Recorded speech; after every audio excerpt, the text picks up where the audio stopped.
Video में दिख रहा है, किसान कराह रहा है, उसकी ज़मीन जानवर चल ले रहे हैं, नौजवान के हाथ में काम नहीं, महंगाई अपनी चरम सीमा पर, ब्राह्मण समाज की हत्या पूरे प्रदेश में सुनियोजित तरीके से, चाहे गुंडा हत्या कर दे और चाहे पुलिस के लोग हत्या कर दे। अखिलेश यादव कहते हैं कि युवा हमारे साथ। जी, बिल्कुल नहीं है। अखिलेश यादव जी के साथ बिल्कुल युवा नहीं है। उनके शासनकाल में हम लोगों ने हाई स्कूल, इंटर की परीक्षाएँ दी हैं। इतनी ज़्यादा जो है नकल का मामला बहुत ज़्यादा आया है। भी नकल का मतलब जी, बिल्कुल किया है नकल। यही काम कर रहे हैं ये लोग, ठीक है। हम ये जानते हैं इनकी सरकार में स्वर्ग तो बनेगी अयोध्या, लेकिन वो रजिस्ट्री संघ वाले, बीजेपी वाले यही लोग करवा पाएंगे।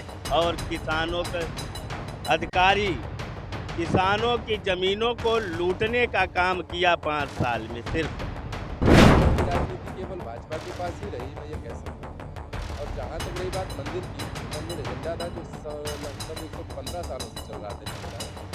बेरोजगारों के ऊपर और किसानों के ऊपर जीएसटी लगाना, ये कहाँ का न्याय है? यदि वो दाल रोटी खा रहा था तो नमक रोटी पे आ गया, मजबूरी में रोटी कहीं मिल गई तो खा रहा है। अयोध्या का विकास हुआ है कि नहीं हुआ? कोई विकास नहीं, कौन सा विकास हुआ?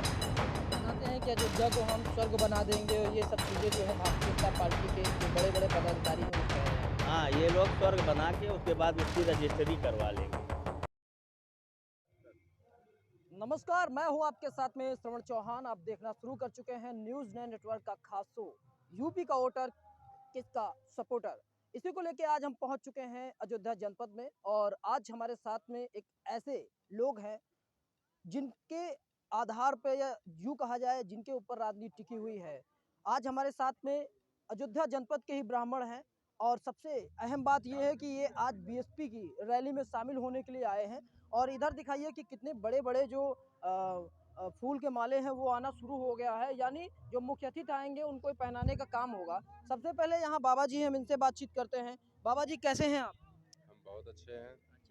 अब की बार जो है किसकी सरकार आने वाली है? सरकार तो भविष्य तय करेगा और वोटर तय करेगा, और वोटर हमारे हिसाब से विकास की ओर जाना चाहेगा। और किसी पार्टी व्यक्ति विशेष को लेकर या जाति को लेकर खड़ी होती है या धर्म में विवाद कराती है, वो पार्टी पार्टी नहीं कहलाती है, एक जातिवादी कहलाती है। हमारे हिसाब से जहाँ तक है, इस बार आप देख रहे हैं हम पांडे जी के साथ आए हुए हैं और इन्हें केवल चाय के लिए पूछा है, कोई किसी को किराया नहीं दिया है, लेकिन बुलाने का ये मतलब होता है कि किसी का स्वागत कर दें। बाकी ये कोई अगर कहे कि किसी से बुलाया गया, पैसा देके भेजा गया, ऐसी स्थिति नहीं।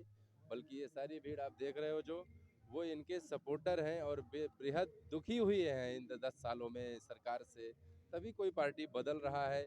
ये सभी ज़्यादा से ज़्यादा बहन जी को सपोर्ट करने वाले लोग हैं और चाहेंगे कि इस बार सरकार में कुछ परिवर्तन हो। अच्छा, एक चीज़ और जानना चाह रहे हैं कि क्या जो मंदिर है, राम मंदिर, जिसके आधार पे भारतीय जनता पार्टी चुनाव लड़ती है और फील्ड में जाती है, तो वहाँ कुछ विकास विकास हुआ है, निर्माण हुआ है कि नहीं हुआ है? भाई वो तो हमारा एजेंडा था। आपने एक कार्य बताया, मैंने वादा किया, आपने मुझे जिताया और उन्हें पूरा किया। फिलहाल वो कोर्ट का एक आदेश था जो इनकी सरकार में पास हुआ। और जहाँ तक हमारे हिसाब से वार्ता की जाए तो कोर्ट में मंदिर यदि पास किया है तो मंदिर के साथ साथ मस्जिद भी पास किया है। वो नाइंसाफ़ी नहीं किया गया है, वो मस्जिद भी बना रहे हैं। आप दृष्टिकोण में दोनों तरफ रखो, केवल एक पहलू को सिक्का के नहीं देखना चाहिए, दोनों बातें सोचना चाहिए। और धर्म की राजनीति कभी बहन जी ने किया ऐसा तो हमने नहीं देखा। धर्म की राजनीति केवल भाजपा के पास ही रही, मैं ये कह सकता हूँ। और जहाँ तक रही बात मंदिर की, वो मंदिर एजेंडा था जो सब 115 सालों से चल रहा था इनके साथ, और आज वो पूरा हुआ। यदि 115 साल में उन्होंने एक वादा पूरा किया है तो और वादों के लिए तो भगवान जाने कितने दिन में पूरे होंगे। हाँ, विकास करते हैं, ये बातों में विकास है। विकास करते हैं ये ज़्यादा से ज़्यादा घरों को गिराना और रोड का बनाना। क्या रोड में हम चलते रहेंगे केवल 24 घंटे, घरों में नहीं रहेंगे? हैं? ठीक है, मान लिया आपने जीएसटी को सहयोग दिया होगा या समर्थन दिया होगा। मैं उन व्यापारियों से पूछना चाहूँगा कि वो सुखी होंगे जिनको जीएसटी का लाभ मिल रहा होगा, लेकिन अन्य किसानों को उस जीएसटी का कोई लाभ नहीं मिल रहा है। उससे महंगाई 4 गुना ज़्यादा बढ़ी है। हम सब ब्राह्मणों को उसका क्या लाभ है, जहाँ न कोई आपके पास रोजगार है, ना ही कोई आपके पास व्यापार है। इसके बाद आप जीएसटी का कर वसूल रहे हो तो किस लिए वसूल रहे हो, उसका कोई कहने का उद्देश्य- मतलब जैसे जो है आम वस्तुओं पे जीएसटी का टैक्स लगता है, जी हाँ। तो किसानों की फसल पे भी लगना चाहिए, यही आपका कहने का मतलब है क्या? हमारे कहने का मतलब वो किसी पर नहीं लगना चाहिए। यदि आपको जरूरी लगता है तो उन रोजगार देने वाले जिसमें आप वेतन बांटते हो उन पर जीएसटी लगा सकते हो। बेरोजगारों के ऊपर और किसानों के ऊपर जीएसटी लगाना ये कहाँ का न्याय है। यदि वो दाल रोटी खा रहा था तो नमक रोटी पे आ गया, मजबूरी में रोटी कहीं मिल गई तो खा रहा है, अपनी कमाई तो खा ही नहीं पा रहा। 2 साल से कर्फ्यू है। चलिए हम आपसे और बात करते हैं, और यहाँ पे एक चाचा जी हैं, हम इनसे बात करते हैं। ये बताइए नाम क्या है? विनोद कुमार पांडे। अच्छा पांडे जी, एक चीज जानना चाह रहे हैं कि अयोध्या का विकास हुआ है कि नहीं हुआ है? अयोध्या का विकास कोई एक आदमी नहीं कर सकता है, न कोई सरकार पार्टी। सरकार की बात कर रहे हैं। कोई विकास नहीं हुआ। कौन सा विकास हुआ है? किस तरह का विकास आप जानना चाहते हैं? बताते हैं कि अयोध्या को हम स्वर्ग बना देंगे, और ये सब चीजें जो है भारतीय जनता पार्टी के जो बड़े बड़े पदाधिकारी हैं वो कह रहे हैं। हाँ, ये लोग स्वर्ग बना के उसके बाद उसकी रजिस्ट्री करवा लेंगे। यही काम कर रहे हैं ये लोग। ठीक है, हम ये जानते हैं इनकी सरकार में स्वर्ग तो बनेगी अयोध्या, लेकिन वो रजिस्ट्री संघ वाले, बीजेपी वाले यही लोग करवा पाएंगे। और किसानों का अधिकारी किसानों की जमीनों को लूटने का काम किया 5 साल में सिर्फ।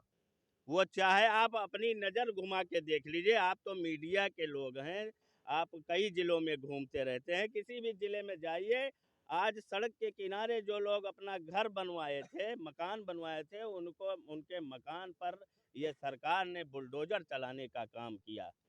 और मुआवजे के नाम पर जब वो कार्यालय दफ्तर में जाते हैं तो उनको वहाँ से कहा जाता है कि वहाँ के डीएम और एसडीएम और जो भाजपा के नेता लोग आपका मुआवजा खा लिए हैं, हमने आपका मुआवजा दे रखा है। अब यहाँ कोई मुआवजा जाने वाला नहीं है, तो वो लोग क्या करेंगे? अब सड़क पे टेंट लगा के बैठेंगे क्या? उनका घर तो बनेगा नहीं अब।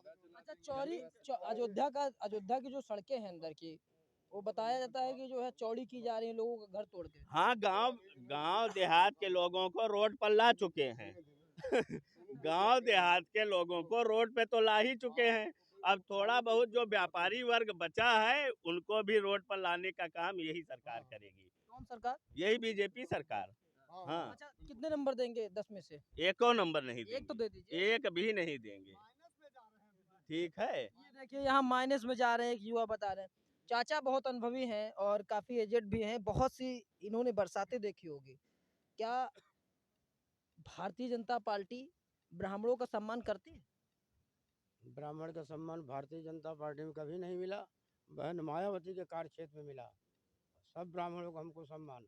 और इनके जब से बीजेपी आई, अब अयोध्या के बारे में आप पूछ रहे हैं, व्यापारी का घर उजाड़ा जा रहा है, सब घर मकान गिर जाएंगे, उनको बेचारों को रहने के लिए कहाँ मिलेगा, क्या रोजगार करेंगे, क्या करके खाएंगे। रजिस्ट्री करवा ली है, सब बनवो करें, कहीं अलग दे रहे हैं, वो रजिस्ट्री करा ली है। ये बेचारी गरीब जनता कहाँ जाएगी अयोध्या की, और सब उजाड़े जाएंगे। सब जाति का घर टूट रहा है अयोध्या में। हम तो अयोध्या के पुरोहित हैं। अयोध्या के मेन शहर में टेढ़ी बाजार चौराहे के पास ही घर है। आधा घर से ज़्यादा जो है नंबर लगा दिए हैं लाइन नहीं के घर जा रहा है। आधा ज़्यादा घर जा रहा आपका है। घर जा रहा है? हाँ, अभी नहीं गया है मगर निशान लग गया है, मतलब जाएगा कन्फर्म? जाएगा कन्फर्म। उसमें ये भी है कुछ अयोध्या की ज़मीनें जैसे साधु की है, पट्टे की ज़मीन है, उसका मुआवजा भी मिलना गृहस्थों के लिए दुश्वार हो जाएगा। जहाँ तक आता है यही सब परेशानियाँ हैं। अब मान लिया बीजेपी सरकार हो या कोई सरकार हो, अयोध्या से जुड़े रोजगार जो हैं, जैसे नदी किनारे पंडा ब्राह्मण हैं, रोजगार लोग हैं, ठेला वाले, इक्का वाले हैं, अयोध्या के रोजगार से उनका जीविका चल रहा है। उठाया के मान लिया सरकार कहीं अलगे फेंक दे, जैसे मिल्कीपुर में ही फेंक दे, तो हम यहाँ 3 बजे 4 बजे रात को कैसे किनारे जाएंगे कमाने खाने के लिए। यही सब जीविका हम लोग की परेशानी है। कहने का मतलब संतुष्ट नहीं है। संतुष्ट नहीं है। तो आप देख सकते हैं यहाँ पे जो ब्राह्मण हैं वो योगी सरकार और यूँ कहा जाए बीजेपी से संतुष्ट नहीं है। एक हमारे साथ में बीएसपी के लीडर हैं और अयोध्या जनपद में अच्छी इनकी छवि बनी हुई है, और एक हुंकार पे हजारों लोग जो है सड़कों पे उतरने को तैयार रहते हैं। कड़वाकर पांडे जी, क्या मुद्दा रहेगा अब की बार बसपा को लाने में? बसपा का मुद्दा है सुशासन, कानून व्यवस्था, बेरोजगारों को रोजगार, माताओं बहनों को जो उनके साथ अपमानजनक व्यवहार हो रहा है, उनके साथ बलात्कार हो रही है, लूट हो रही है, किसानों की जमीन को लूटा जा रहा है। अभी आपसे ब्राह्मण समाज के लोगों ने बताया कि किस तरीके से चंद व्यापारियों के लिए पूरे किसानों की जमीन को लूटा जा रहा है और माला माल विकास केवल कागजों में दिख रहा है। विकास केवल कागजों में दिख रहा है, किसान कराह रहा है, उसकी जमीन जानवर चल ले रहे हैं, नौजवान के हाथ में काम नहीं, महंगाई अपनी चरम सीमा पर है, ब्राह्मण समाज की हत्या पूरे प्रदेश में सुनियोजित तरीके से, चाहे गुंडा हत्या कर दे और चाहे पुलिस के लोग हत्या कर दे। हमारी बहन बेटियां सुरक्षित नहीं है। खुशी दुबे का प्रकरण आपने देखा, इतना माननीय हमारे राष्ट्रीय महासचिव माननीय श्री सतीश चंद्र मिश्र जी ने पूरे प्रदेश में किस तरीके से हुंकार भरा, लेकिन आज तक उसको न्याय नहीं मिला। हाथरस में दलित की बेटी के साथ किस तरीके से अत्याचार हुआ, अभी तक उसको न्याय नहीं मिला। तो इसलिए आज इस मिल्कीपुर के ऐतिहासिक प्रांगण में, इस धरती पर आज अयोध्या के ब्राह्मण और विशेष करके मिल्कीपुर के पूरे अगल बगल के जिले के ब्राह्मण लोग आए हुए हैं। ब्राह्मण समाज की भारी भागीदारी इस कार्यक्रम में है और हम लोग इस सरकार को उखाड़ फेंकेंगे और 22 में माननीय श्री सतीश चंद्र मिश्र जी के नेतृत्व में प्रचंड बहुमत के साथ बहन मायावती की सरकार बनाएंगे। जय भीम, जय भारत। बहन कुमारी मायावती जिंदाबाद, माननीय श्री सतीश चंद्र मिश्रा जिंदाबाद। तो बिल्कुल आप यहाँ पे देख सकते हैं कि बीएसपी के जो लीडर हैं उन्होंने बहुत कुछ बताया है। एक चीज़ और हम जानना चाह रहे हैं। अच्छा, अरे आप बता दीजिए, बढ़िया रहेगा, मज़ा आएगा। अच्छा, चलिए ठीक है, हम यहाँ एक युवा है, उनसे बात करते, हो सकता है कोई प्रॉब्लम हो ना बोले। अच्छा, एक चीज़ बताइए, युवाओं का भविष्य किधर है?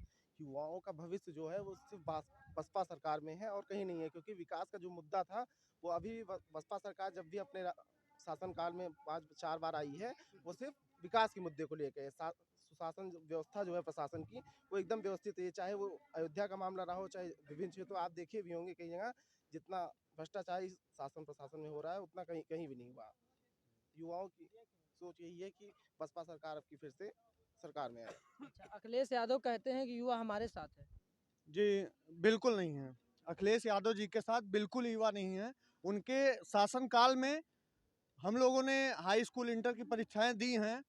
इतनी ज़्यादा जो है नकल का मामला बहुत ज़्यादा आया है। आप भी नकल किए हैं इसका मतलब? जी बिल्कुल किए हैं नकल, बिल्कुल किए हैं। उन्हीं के सरकार में मेरा हाई स्कूल हुआ था और ऐसे चीटिंग करवाई जा रही थी, बिल्कुल किए हैं। और हमें बीजेपी से बहुत बहुत बहुत ज़्यादा शिकायत है, क्योंकि इन्होंने ना कोई वैकेंसीज दी, इन्होंने जो हमारे यहाँ भर्तियां हो रही थी, सीटेट का पेपर लीक होता है, आप देख रहे हैं पिछले 3 सालों से कोई भी परीक्षा होती है उसके 10 दिन पहले पेपर लीक कर दिया जाता है। हम युवाओं को कोई रोजगार नहीं मिल रहा है इस सरकार में। अच्छा, एक चीज़ हम थोड़ा सा वोटिंग करना चाह रहे हैं। वैसे तो आप सभी लोग बीएसपी के सपोर्टर है, दिख ही रहा है। फिर भी अगर हम ये कहें कि 10 का पूर्णांक है, कितने नंबर देंगे योगी सरकार को? जी बिल्कुल, एक भी माइनस में जा रहे हैं। माइनस जा रहा है, माइनस आप फुल माइनस। माइनस क्या, हम लोग तो जो है सरकार बहन जी की बनने जा रही, माइनस वाइनस कहीं है ही नहीं है, ये केवल कागजों में है। अब आप बता दीजिए कि जिसको कार्यकर्ता लाने के लिए डीएम एसपी दरोगा लगाना पड़े, लेखपाल चौकीदार लगाना पड़े, वो कौन सी सरकार में आएगा? एक ऑडियो वायरल हुई है, कार्यकर्ता लाने को एक एसडीएम जो है प्रधान को धमकी दे, सुने हैं? और ये एक तो आप खुद आप तो मीडिया से मीटिंग जुड़े हुए मीटिंग लोग में हैं। बीजेपी की मीटिंग में आदमी लाने के लिए एक एसडीएम धमका रहा है। आप देख लीजिए कि ये उमड़ा हुआ सैलाब क्या इस बात की गवाही नहीं है कि 22 में प्रचंड बहुमत के साथ बहन जी आ रही हैं। समाजवादी पार्टी और भाजपा ये किराए की भीड़ ला रही है, लेकिन ये भीड़ जो उमड़ा जन सैलाब है, ये कार्यकर्ताओं का जोश है, कार्यकर्ताओं का खरोश है। गरीब हो चाहे ब्राह्मण हो चाहे समाज का कोई भी वर्ग हो, पिछड़ा हो दलित हो, सभी लोग उत्साह उमंग के साथ आ रहे हैं और बहन जी को देखना चाहते हैं। अगर बहन जी 22 में प्रचंड बहुमत के साथ बहन जी आएंगी और हम लोगों के मसीहा, हम लोगों के अगुआ माननीय सतीश चंद्र मिश्रा जी जो 65 साल की उम्र में गांव-गांव, जिले-जिले पूरे ब्राह्मण समाज को जगा रहे हैं और पूरा ब्राह्मण समाज जाग चुका है, वो जानता है। यानी दलित और ब्राह्मण मिलके बसपा की सरकार बना रही है। समाज का सभी वर्ग, दलित, ब्राह्मण, अल्पसंख्यक, बैकवर्ड सभी लोग हैं, लेकिन ब्राह्मण समाज जान चुका है कि हमारा हित कहाँ है। ब्राह्मण समाज को वो समाजवादी पार्टी तो कहती है ब्राह्मणों को चाहिए ही नहीं, और भारतीय जनता पार्टी ने धर्म का नारा दे करके और तमाम चीजों से बरगला करके केवल ब्राह्मण समाज की हत्याएं कराने का काम कर रहा है। और एक तरफ बहन जी की सरकार थी जहां ब्राह्मण समाज को सम्मान मिला, ब्राह्मण समाज को मान मिला, ब्राह्मण समाज को नौकरी मिली, ब्राह्मण समाज को रोजगार मिला। तो अब इसलिए ब्राह्मण समाज कहीं गुमराह नहीं होगा, ठान चुका है कि बसपा की सरकार। 100%। चलिए, हम आपको ये अयोध्या जनपद से रिपोर्ट दिखा रहे हैं और आपने देखा कि जो ब्राह्मण है, जो ब्राह्मण समाज है जिसके ऊपर राजनीति हो रही है, वो यहाँ पे फिलहाल अगर देखा जाए तो प्रथम दृष्टया जो है बीएसपी के साथ में है।